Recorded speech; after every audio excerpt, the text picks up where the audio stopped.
हाय, आपके साथ मैं हूँ Surabhi Sharma. India TV YouTube channel subscribe करिए, बेल आइकन दबाएं। कोरोना की थर्ड वेव कहीं जानलेवा न बन जाए, इससे पहले ही पीएम मोदी ने किलर वायरस के खिलाफ एक नई जंग छेड़ी है। पीएम मोदी ने आज सभी राज्यों के मुख्यमंत्रियों के साथ मीटिंग की। पीएम मोदी ने नया मंत्र दिया, दवाई भी और कड़ाई भी। मोदी ने कहा कि 70 जिलों में 150% से ज्यादा कोरोना केस बढ़े हैं, जो काफी खतरनाक है। पीएम ने सभी राज्यों से आरटीपीसीआर टेस्ट बढ़ाने पर जोर देने को कहा और वैक्सीन के जीरो वेस्टेज का टारगेट पूरा करने की अपील भी की। आपको सबसे पहले बताते हैं आज राज्यों के सीएम के साथ मीटिंग में पीएम मोदी ने क्या क्या बड़ी बातें कही। यह हमारे गुड गवर्नेंस की परीक्षा का वक्त है। 70 जिलों में 150% से ज्यादा कोरोना केस बढ़े। आरटीपीसीआर टेस्ट बढ़ाने पर जोर देना होगा। कोरोना को शहरों से गांव में फैलने से रोकना जरूरी है। जो शहर पहले प्रभावित नहीं थे, वहां संक्रमण तेजी से फैला है, यह चिंता की बात है। संक्रमित के कॉन्टैक्ट को कम से कम समय में ट्रेस करें। दवाई भी और कड़ाई भी, इस मंत्र पर हमें चलना होगा। जहां केस बढ़े वहां माइक्रो कंटेनमेंट जोन बनाने होंगे। कोरोना के नए वेरिएंट के लिए जीनोम टेस्टिंग होनी चाहिए। राज्यों में वैक्सीन का जीरो वेस्टेज का टारगेट होना चाहिए। केसेस कम होने के बाद अचानक से वृद्धि होने लगी है।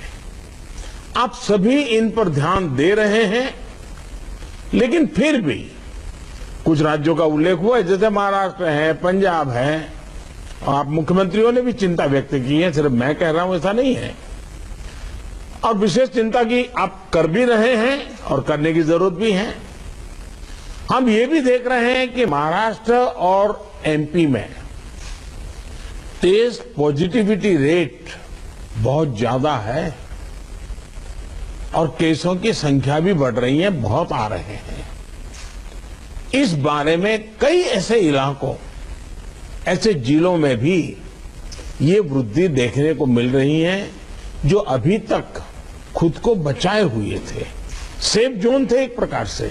अब वहां पर हमें कुछ चीजें नजर आ रही हैं। देश के 70 जिलों में तो पिछले कुछ हफ्तों में यह वृद्धि 150% से भी ज्यादा है, 150% से ज्यादा।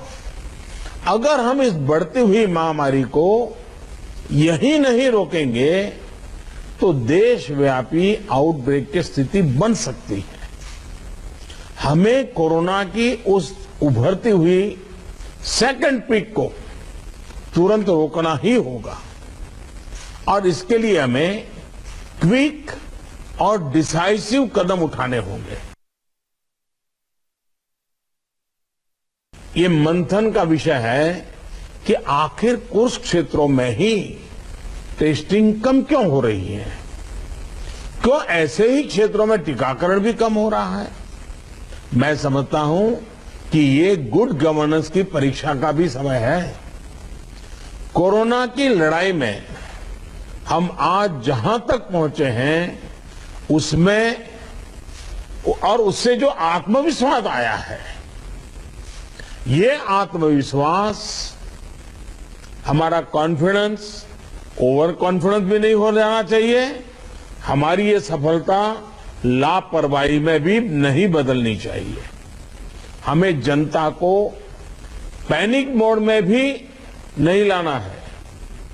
एक भय का साम्राज्य फैल जाए, ये भी स्थिति नहीं लानी है। और कुछ सावधानियां बरत करके, कुछ इनिशिएटिव लेकर के हमें जनता को परेशानी से मुक्ति भी दिलानी है। हमें जहां जरूरी हो, और ये मैं आग्रहपूर्वक कहता हूं, माइक्रो कंटेनमेंट जोन बनाने का विकल्प भी किसी भी हालत में ढिलास नहीं लानी चाहिए। इस पर बड़े आग्रह से काम करना चाहिए। टेस्ट, ट्रैक और ट्रीट, इसको लेकर भी हमें उतनी ही गंभीरता की जरूरत है जैसे कि हम पिछले 1 साल से करते आ रहे हैं। हर संक्रमित व्यक्ति के कॉन्टैक्ट को कम से कम समय में ट्रैक करना और आरटी-पीसीआर टेस्ट रेट 70% से ऊपर रखना बहुत अहम है। हम ये भी देख रहे हैं कि कई राज्यों में रैपिड एंटीजन टेस्टिंग पर ही ज्यादा बल दिया जा रहा है और उसी भरोसे गाड़ी चल रही है। जैसे केरल है, उड़ीसा है, छत्तीसगढ़ है, यूपी है।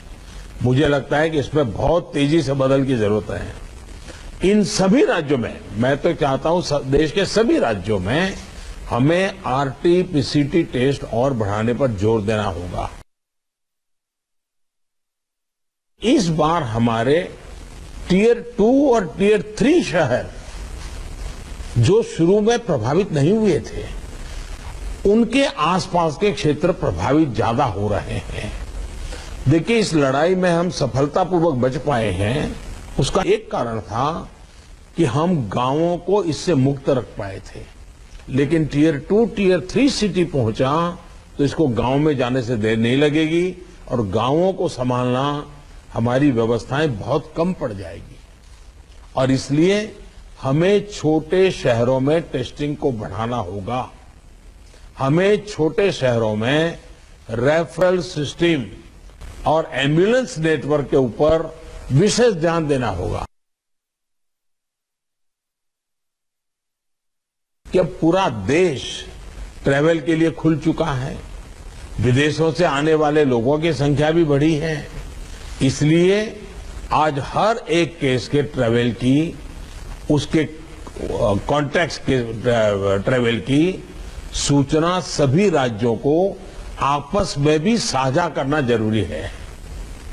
आपस में जानकारी साझा करने के लिए किसी नए मैकेनिज्म की जरूरत लगती है तो उस पर भी विचार होना चाहिए। इसी तरह विदेश से आने वाले यात्रियों और उनके कॉन्टैक्ट्स के सर्वेलेंस के लिए एसओपी के पालन की जिम्मेदारी भी हमारी अब बढ़ गई है। अभी हमारे सामने कोरोना वायरस के न्यूटन्स को भी पहचाने और उनके प्रभावों का आकलन का भी एक प्रश्न है। आपके राज्यों में आपको वायरस के वेरिएंट का पता चलता रहे, इसके लिए भी जीनोम सैंपल भी टेस्टिंग के लिए भेजा जाना उतना ही अहम है। एक मंत्र जो हमें लगातार हम सबको कहना होगा, दवाई भी और कड़ाई भी। देखिए, दवाई मतलब बीमारी चली गई ऐसा नहीं। मान लीजिए किसी को जुकाम हुआ है, उसने दवाई ले ली, सब ली, लेकिन इसका मतलब ये नहीं है कि उसको ठंडी जगह पे बिना सुरक्षा के ऊनी कपड़े वगैरह पहने बिना वो चला जाए, बारिश में कहीं भीगने के लिए चला जाए।